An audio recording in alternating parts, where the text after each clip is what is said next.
Colonel Haque is a মোনাফেক। ফিউচারে আপনি দেখবেন আওয়ামী লীগ আবার আসবে এবং তার সাপোর্টে আসবে এবং সেই অনুযায়ী কাজ করতেছে। এই জন্যই কর্নেল হক ওই ব্যানারে আওয়ামী লীগের প্রেসিডেন্টের নামাইছে, একজন করাপ্টেড অফিসারকে নিয়ে একটা হাইপ তুলেছে যে উনি নাকি হক কথা বলেন এবং এই কারণেই উনি কয়েকদিন আগে বলেছে যে ওয়াকার হচ্ছে মুসানবীর মতো।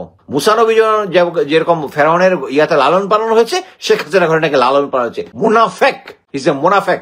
যারা হারামখোর এই গুম খুনের সাথে জড়িত, যারা বাংলাদেশ আর্মিকে ছিল জনগণের সামনে যে একটা ফেস ছিল, যে তাদের ভরসার জায়গা ছিল, ভরসার জায়গাটা মাটিতে মিশাই দিছে। এই জায়গাটা ফিরত আনার জন্য এই জেনারেল গুলাকে ধৈর্য আইনা বিচার করে এদেরকে ফাঁসিতে লটকাইতে হবে। ফাঁসিতে লটকাইলে বাংলাদেশ আর্মি তখন আগের সেই স্টেপে আসবে। একটা জিনিস হচ্ছে ক্লিয়ারলি লোকজনকে না বললে আমি মিলিটারির যে আগলি জিনিসগুলো সামনে আনতে চাই না, কিন্তু আমাকে আনতে হবে এখন। কি জন্য? আমি অনেক ভিডিওতে বলেছি যে কারা মানে আওয়ামী লীগ কাদের সিলেক্ট করতো, যাদের সমস্যা আছে, যাদের ক্যারিয়ারের মধ্যে সমস্যা আছে, যারা অনৈতিক কাজের সাথে জড়িত বিভিন্ন জায়গায়, এদেরকে দিয়ে তাদের লাইনের কাজ করানো যায়। সো রাওয়াকে হ্যান্ডেল করার জন্য জেনারেল ওয়াকার চুজ কর্নেল হক। কর্নেল হকের কি জন্য চাকরি গিয়েছিল জানেন? দুর্নীতির জন্য। আমি বলতে পারেন যে না, শুনে বলতেছি জি না, I was that military officer who investigated his this corruption. উনি স্টেশন কমান্ডার সাভারে থাকার সময় স্টেশন হেডকোয়ার্টারের টাকা দিয়ে উনি তার বইয়ের সেকেন্ড এডিশন ছাপিয়েছেন। এখন বলতে পারেন আমার তথ্য ভুল হইতে পারে, জি না।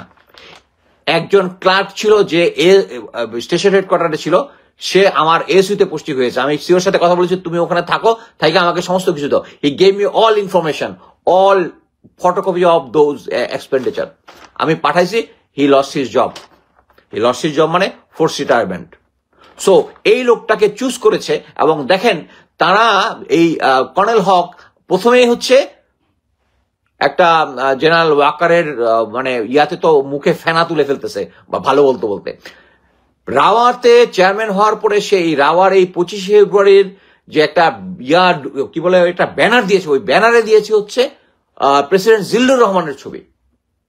প্রেসিডেন্ট জিল্লুর রহমানের ছবি। এটা কি এই যে এই 25শে ফেব্রুয়ারির ইয়ার সাথে মানে 25শে ফেব্রুয়ারির ঘটনার সাথে আওয়ামী লীগ সরাসরি জড়িত, এটা মির্জা নানক তারপরে এগুলো ডিটেলস আরো আগে আমি বলেছি। এটার সাথে সম্পূর্ণভাবে তারা জড়িত, তাদের সরকার জড়িত, সাহারা খাতুন জড়িত ছিল, সবাই আছে। বাট ওই সরকারের প্রধানের ছবিটা দিয়া রাওয়াতে ওনারা ব্যানার বানাইছে কর্নেল হকরে দিয়া। তারা কি হচ্ছে, এটা ধীরে আমাদের মাইন্ডের ভিতরে ইনজেক্ট করা হচ্ছে যে আওয়ামী লীগ থাকাটা, আমাদের পাশাপাশি থাকাটা নর্মাল, আমাদের ইয়াটা হচ্ছে নর্মাল। সো একটা রিটায়ার এক পার্টির অফিসারকে দিয়ে বলানোর চেষ্টা করছেন আমরা কুকুরের মাংস খাচ্ছি। আমরা যে মিলিটারি অফিসারের এগেনস্টে বলছি, মনে রাখবেন যে অফিসার গুম খুনের সাথে জড়িত এবং এগুলাকে আওয়ামী লীগের সাথে গত ইয়াতে করছে, they are no more military officer. General Waker যাদেরকে বাঁচানোর চেষ্টা করছে, they are no more military officer. যারা গুম খুনের সাথে জড়িত এবং তাদেরকে জেনারেল ওয়াকার বলে দিয়েছে, তাদের অ্যারেস্ট ওয়ারেন্ট পর্যন্ত হয়ে গেছে। হওয়ার পরে উনি জেনারেল কি বলেছে, যারা ক্যান্টনমেন্টের ভিতরে থাকবে। এখন জেনারেল আকবর পালিয়ে গেছে, সাইফুল ইসলাম পালিয়ে গেছে, মুজিব তো আগেই পালিয়ে গেছে। এখন দেখেন এরা যে পালিয়ে গেছে, এটার ব্যাপারে কিন্তু মেইন স্ট্রিম মিডিয়াও কোনো কিছু বলে না, কিছু বলে না। তারা এখন ব্যস্ত আছে জেনারেল ওয়াকারকে হিরো বানানোর জন্য। But history will be written by the public people. আমাদের মাইন্ডের ভিতরে যেটা থাকবে, জেনারেল মইন আহমেদ যেভাবে গিয়েছে, তাদেরকে আমরা যেভাবে স্মরণ করি, উনার অনেক চান্স ছিল, চান্স সব শেষ। অ্যাকচুয়ালি উনার আর জন্য কোনো সুযোগ নাই। এবং আমি মনে করি জেনারেল ডক্টর ইউনূসের এখনই উচিত, এবং স্টুডেন্টরা আমি জানি না তারা ওই যে আমার সাথে তো কেউ কথা বলে না, কিন্তু আমি জানি যে স্টুডেন্ট যারা নেতা আছে, তোমরা you are deceived by this general Waker. So general ওয়াকারকে যদি স্মরণ না হয়, বাংলাদেশের ভবিষ্যৎ অন্ধকার। ধীরে ধীরে তার মাধ্যমেই আবার আমাদের মধ্যে চেপে বসবে, কোনো ডাউট নাই। আপনাদেরকে যে বলতেছে, আপনারা কি দেখতেছেন না? আচ্ছা, আমি কোয়েশ্চেন অ্যান্সার পরে দিব। আপনি একটা জিনিস দেখতেছেন না যে সিচুয়েশন দিন কেন খারাপ হচ্ছে? এখন একটা জিনিস বুঝেন, সেনাবাহিনী গ্রাউন্ডে আছে ম্যাজিস্ট্রেসি পাওয়ার থেকে। এর থেকে বেটার থিং আইন শৃঙ্খলা বাহিনীর জন্য আর কিছুই হতে পারে না। কিন্তু আমি অফিসারদের সাথে কথা বলেছি, আমার সাথে বাংলাদেশ থেকে কয়েকদিন আগে একটা স্টুডেন্ট এসেছে, আমার সাথে কথা হয়েছে। সে বলতেছে যে স্যার আমরা এরপরে ওদেরকে গিয়ে মিলিটারিকে খবর দিয়েছি যে এখানে এ আছে, উপরের আদেশ নাই। এখন উপরের আদেশ না দিয়া যদি আপনি আর্মিকে নামান, হোয়াট উইল হ্যাপেন, এটাই হয়েছে।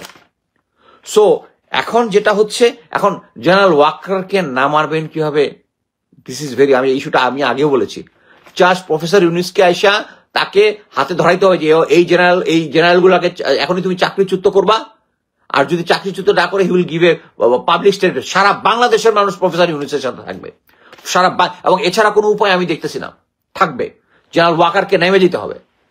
এবং জেনারেল মানে প্রফেসর ইউনুস যে, আমি জানি না, অনেক মানুষের মধ্যে যারা মানে মিলিটারির সাথে ডিল করে না, তাদের একটা মিলিটারির প্রতি ভীতি আছে। আমি বিভিন্ন সময় বিভিন্ন সিভিল ক্রাইটেরিয়াতে গোয়েন্দা সংস্থার চাকরি করার সুবিধা দেখেছি।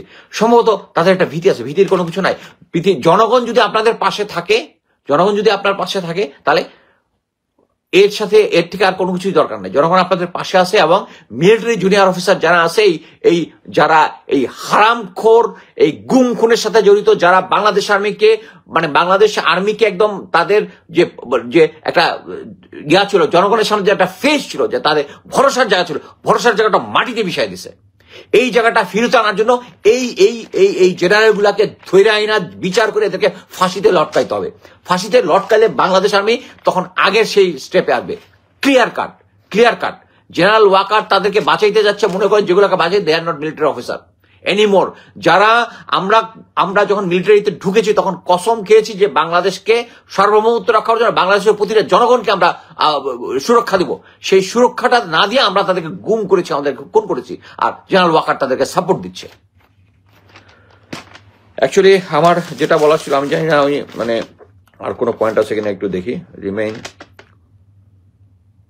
এবং যেটা আমি দেখতেছি তার মাধ্যমে ফিউচারে আপনি দেখবেন আওয়ামী লীগ আবার আসবে, এবং তার সাপোর্টে আসবে, এবং সেই অনুযায়ী কাজ করতেছে। এই জন্যই কর্নেল হক ওই ব্যানারে আওয়ামী লীগের প্রেসিডেন্টের নামাইছে, একজন করাপ্টেড অফিসারকে নিয়ে একটা হাইপ তুলেছে যে উনি নাকি হক কথা বলেন। He lost his job for corruption and still is going on. এবং এই কারণেই উনি কয়েকদিন আগে বলেছে যে প্রফেসর ওয়াকার হচ্ছে মুসানবীর মতো।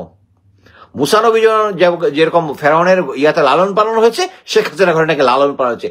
মুনাফেক, ইজ এ মুনাফেক। এবং জেনারেল ওয়াকার তখনই বলতেছে যে আর কেউ জড়িত না, এবং ওই কমিশনের দায়িত্ব হচ্ছে বাজাকে। আমরা এখন সবাই জানি যে লেফটেন্যান্ট কর্নেল শামস এবং অন্যান্য অফিসার এটার সাথে জড়িত।